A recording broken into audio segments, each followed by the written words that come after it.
നിയമസഭാ തെരഞ്ഞെടുപ്പിൽ സംസ്ഥാനത്ത് റെക്കോർഡ് പോളിംഗ് 78.21% ഇതുവരെയുള്ള പോളിംഗ്. 1987 ശേഷമുള്ള ഏറ്റവും ഉയർന്ന പോളിംഗ് നിരക്കാണിത്. പ്രതിപക്ഷ നേതാവ് വി ഡി സതീശന്റെ മണ്ഡലമായ പറവൂരടക്കം 28 മണ്ഡലങ്ങളിൽ 80% മുകളിലാണ് പോളിംഗ്. 84.63% രേഖപ്പെടുത്തിയ പാലക്കാട് ചിറ്റൂർ മണ്ഡലത്തിലാണ് ഏറ്റവും ഉയർന്ന പോളിംഗ് രേഖപ്പെടുത്തിയത്.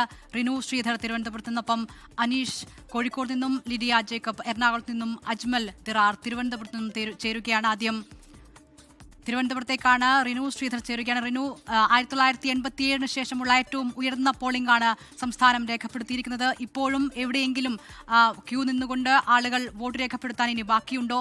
എന്താണ് ഈ പോളിംഗ് ശതമാനം നൽകുന്ന സൂചന?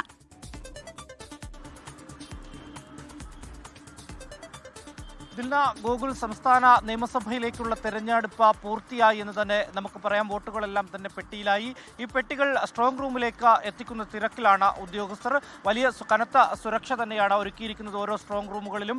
ഇനി 4-ന് വോട്ട് എണ്ണും, പെട്ടി പൊട്ടിച്ച് വോട്ടെണ്ണും. അന്ന് ആര് വീഴും ആര് വാഴും എന്നുള്ളത് നമുക്ക് അറിയാൻ വേണ്ടി കഴിയും. എന്തായാലും സംസ്ഥാനത്ത് നമുക്ക് നിലവിൽ ലഭിക്കുന്ന കണക്കനുസരിച്ച് 78.21% വോട്ടിംഗ് നില. പക്ഷേ ഇത് മാറും.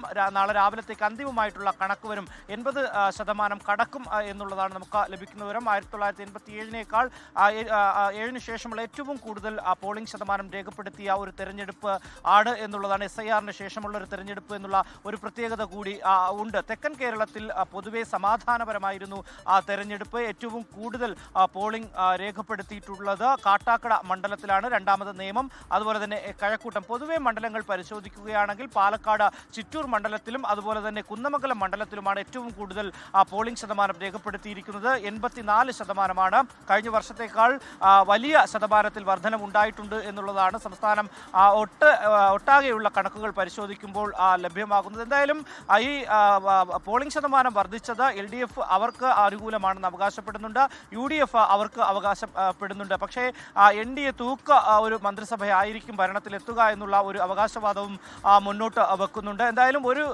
ഏകദേശം 25 ദിവസമാണ് ഇനി ഫലം അറിയുവാൻ വേണ്ടി ഉള്ളത്. ഇനി കണക്ക് കൂട്ടലുകളുടെയും കിഴിക്കലുകളുടെയും ആ ദിവസമാണ്. എത്ര വോട്ടുകൾ തങ്ങൾക്ക് ലഭിച്ചു എന്നുള്ളത് കൃത്യമായി തന്നെ അവർ കണക്ക് കൂട്ടി നേതാക്കന്മാർ മാധ്യമങ്ങളെ കണ്ടത് അറിയിക്കും എന്നുള്ളത് തന്നെയാണ് നമുക്ക് ലഭിക്കുന്നത്. ഇപ്പോൾ തന്നെ ചില മണ്ഡലങ്ങളിൽ ചില സ്ഥാനാർത്ഥികളുടെ ഒപ്പമുള്ളവരൊക്കെ തന്നെ കണക്ക് കൂട്ടി താങ്കളുടെ സ്ഥാനാർത്ഥിമാരുടെ പോളിംഗ് ശതമാനമൊക്കെ തന്നെ സോഷ്യൽ മീഡിയ വഴി പ്രവചിക്കുന്ന ഒരു സാഹചര്യമൊക്കെ തന്നെ നിലവിലുണ്ട്. എന്തായാലും അന്തിമമായിട്ടുള്ള ഒരു കണക്ക്, പോളിംഗ് ശതമാനത്തിന്റെ കണക്ക് നാളെ രാവിലെയോടുകൂടി തെരഞ്ഞെടുപ്പ് കമ്മീഷൻ നൽകുമെന്നുള്ളതാണ് നമുക്ക് ലഭ്യമാകുന്ന വിവരം. തീർച്ചയായും. ഏതായാലും SIR-ന് ശേഷമുള്ള ആദ്യ തെരഞ്ഞെടുപ്പായിരുന്നതുകൊണ്ട് തന്നെ ഈ കണക്കുകൂട്ടലുകൾ അത്ര എളുപ്പമല്ല. മാത്രമല്ല ഈ ശതമാനം വെച്ചിട്ടൊരു തീരുമാനത്തിലേക്ക്, ഒരു നിലപാടെടുക്കുന്നതിലേക്കൊക്കെ പോകാൻ പലർക്കും ഒരു സംശയങ്ങളുണ്ട്. എന്താണ് ഈ പോളിംഗ് ചെയ്ത കണക്കുകൾ കൃത്യമായി കിട്ടേണ്ടതുണ്ട്. എന്തായാലും കണക്കെടുപ്പ് തുടങ്ങി കഴിഞ്ഞാൽ അങ്ങോട്ടുള്ള തെരഞ്ഞെടുപ്പുകളുടെ ബെഞ്ച് ഒരു ഈ ശതമാനത്തെ നമുക്ക് കാണുകയും ചെയ്യാം. കാരണം SIR കഴിഞ്ഞിട്ടുള്ള ഒരു കുറ്റമറ്റ ഒരു വോട്ടർ പട്ടിക എന്നാണല്ലോ അവകാശപ്പെടുന്നത്. അതിനുശേഷമുള്ള ഒരു തെരഞ്ഞെടുപ്പ് എന്നതുകൊണ്ട് തന്നെ ആ രീതിയിൽ അതിനൊരു പ്രത്യേകതയും ഉണ്ട്.